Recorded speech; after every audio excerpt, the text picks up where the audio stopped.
ஒரு சில சீன்ஸ் நல்லா இருந்துச்சு. முக்கியமா வந்து அந்த கிளாஸுக்கு வெளியே வந்து நின்னுட்டு, அவங்களுக்குள்ள அந்த ஒரு பழக்கம் வந்து அப்புறம் அவங்களுக்குள்ள அந்த லவ்வா மாறுறது. அப்புறம் இன்ட்ரோல் பிளாக் அப்புறம் அந்த ஃப்ரெண்ட் ஃபைட் பண்ற சீனு. இது எல்லாமே நல்லா இருந்துச்சு. என்னன்னா, இது வந்து ஒரு படம் பார்க்குற மாரி இல்ல. ஒரு யூடியூப் சீரிஸ் மாரி தான் இருந்துச்சு. சீன்ஸ் அங்கங்க நல்லா இருக்கு. அது எல்லாத்தையும் அப்படியே ஒரு கலெக்ட் பண்ணி ஒரு படமா நமக்கு வந்து காமிச்சுட்டாங்க.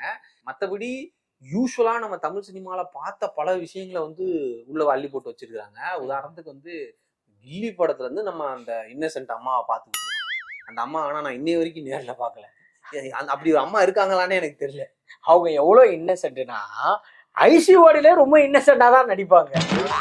சில யூடியூப் சீரிஸ்லாம் வந்து நம்மளுக்கு சிரிப்பு வரலனாலும் அதை பார்த்துருவோம். அப்படிதான் இந்த படமும் பார்க்குற மாதிரி இருக்கு. தியேட்டர்ல போயிட்டு ஒரு யூடியூபர் வருவாங்க சீனு. ஆமா. அந்த சீன்லாம் வந்து சத்தியமா சிரிப்பே வரல. அந்த ஒரு பொண்ணு வந்து முகேஷ்ன்ற ஒரு பையனை லவ் பண்ணும். அதுக்கு பிரிச்சு வைக்கிறது.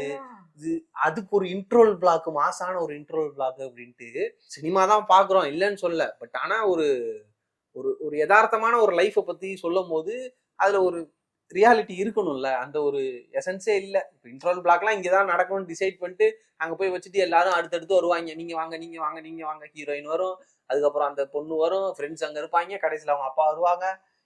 எல்லாமே ஸ்டேஜிங் பண்ணியிருக்கிறாங்கன்றது அப்பட்டமா தெரியிற அளவுக்கு இருந்துச்சு.